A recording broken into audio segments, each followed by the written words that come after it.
Marantz 7706, Anthem AVM 70. Which one's better? Only one can win on This versus This.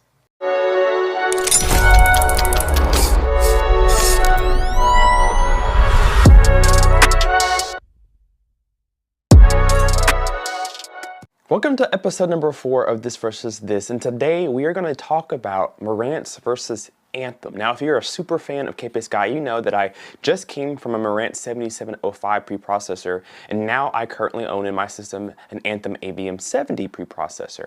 If you're a super fan of Kpaceguy, you guys know that I used to own the Marantz 7009 when 4K and Dolby Atmos first really became a thing. It's an old receiver way back in the day. So I've had a lot of Marantz in here, and I've had a lot of everything, but now I'm stepping into the world of Anthem for the first time. So what we're going to tackle today is kind of which one's better. A lot of you guys have been asking me and wondering, I have a 7705, should I upgrade to the Anthem or should I go to the 7706? Or you're asking me in general, is Anthem better than Marantz? Well, I'm going to try to give my best feedback to help you guys make a purchase decision. So we're going to get right into it. I think personally Anthem is better than Marantz. Now I have to back that up. I have to say why.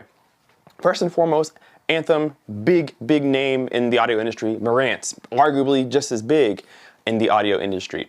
And Marantz and Denon are the kind of the sister brands of each other, but we're going to stick specifically to Marantz.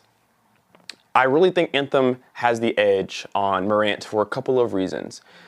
One's going to be sound quality. Second one's going to be versatility. And then the third is going to be room calibration. So we're going to start with room calibration.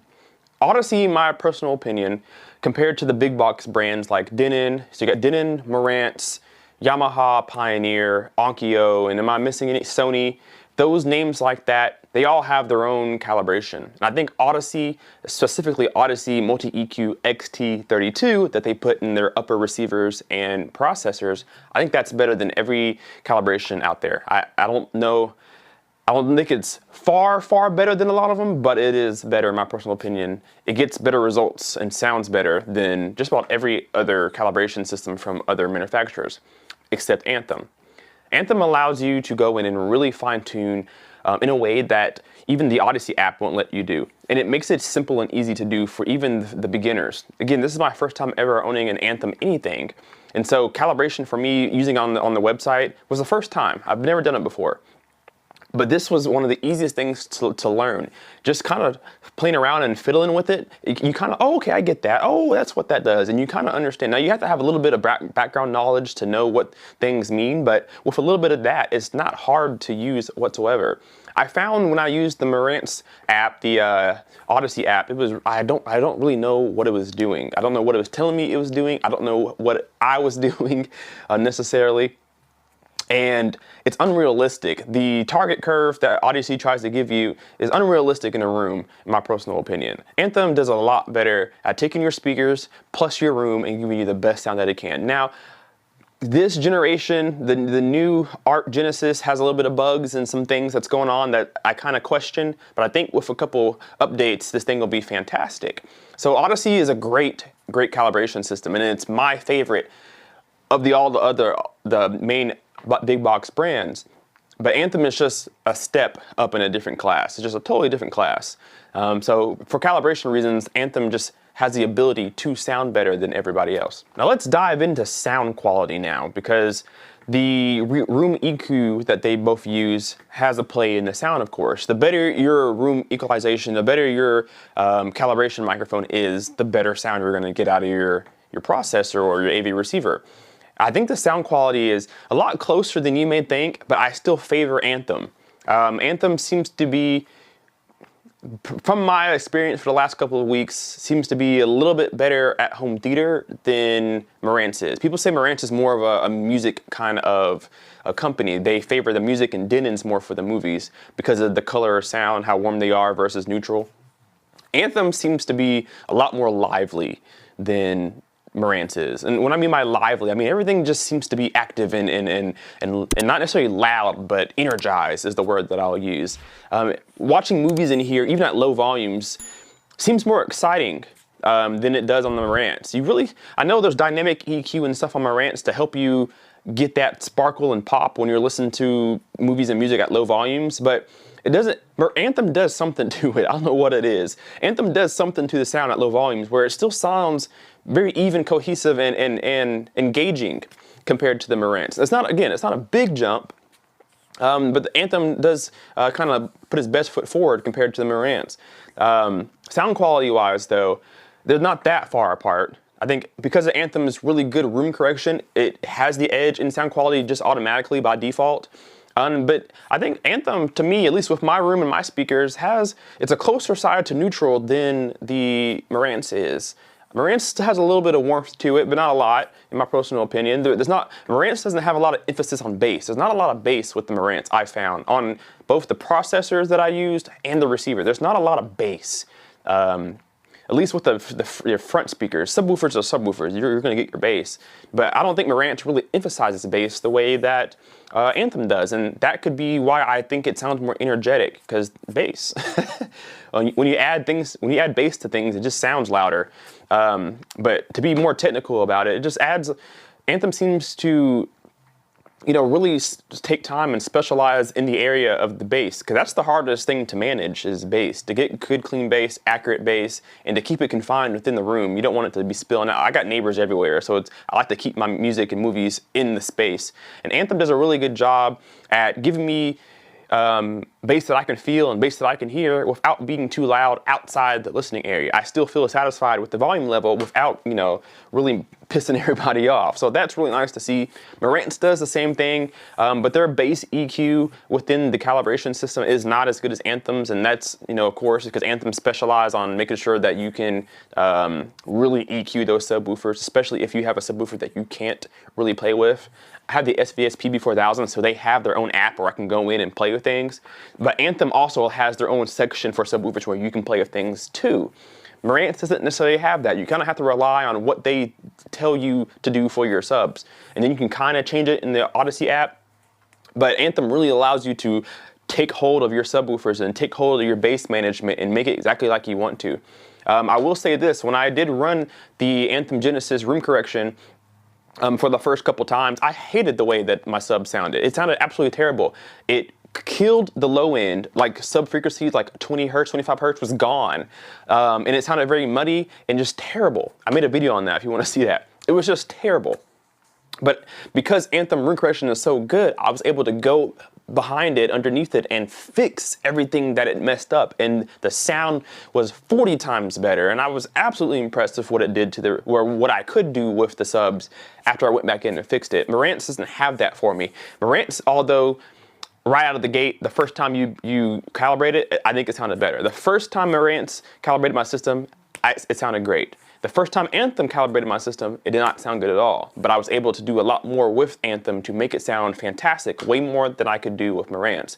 So for sound quality, I'm going to give the edge to Anthem, because just the sound quality that you can get once you sit down and take a listen and really get it right, there's nothing touching it in this price point.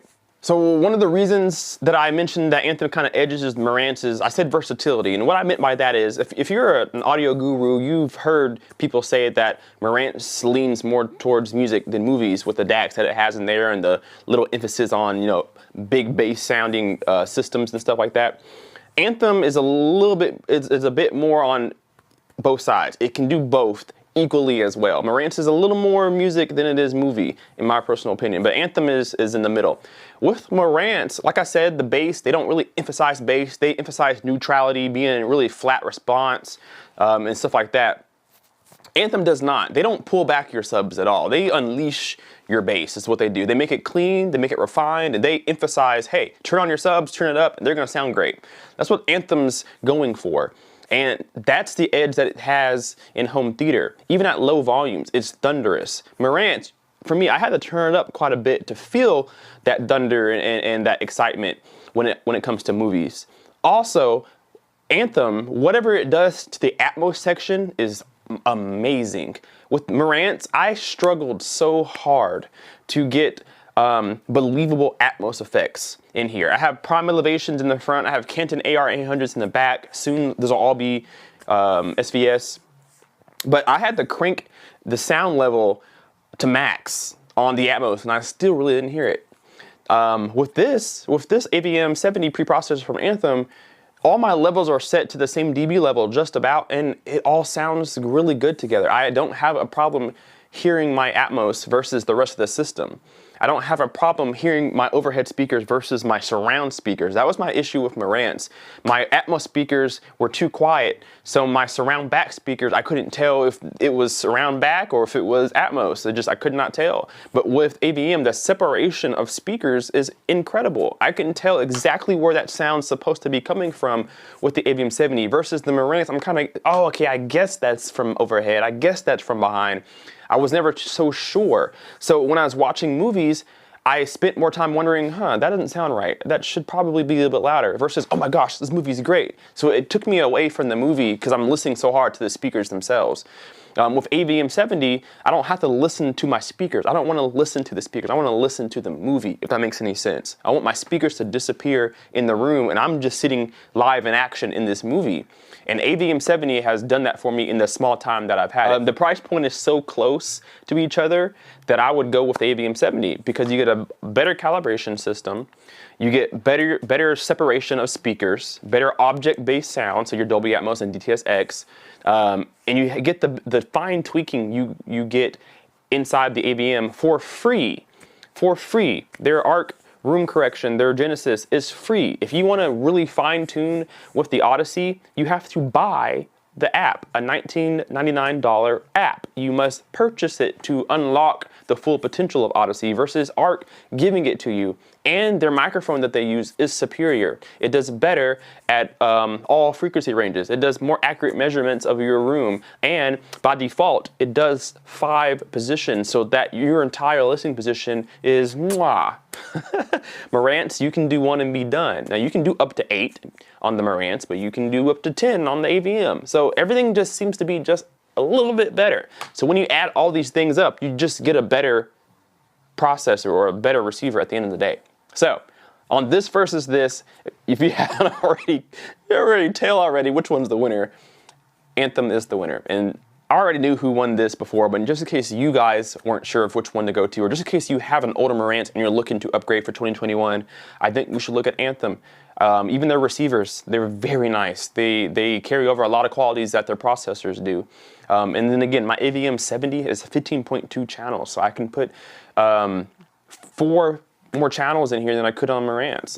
It's great, and not for a lot of money. It's still less expensive than the 8806 preprocessor that Marantz has, and it will sound better. So with that being said, guys, on this versus this episode 4, we're gonna crown Anthem as the winner out of Marantz versus Anthem. Anthem is the winner. I am absolutely in love, and there will be a full review coming up on the Anthem shortly. So stay tuned for that, guys. Thank you for watching. Leave me a comment down below and let me know which one's better, Anthem or Marantz. We'll see you in the next video. Kpaceguy out. Peace.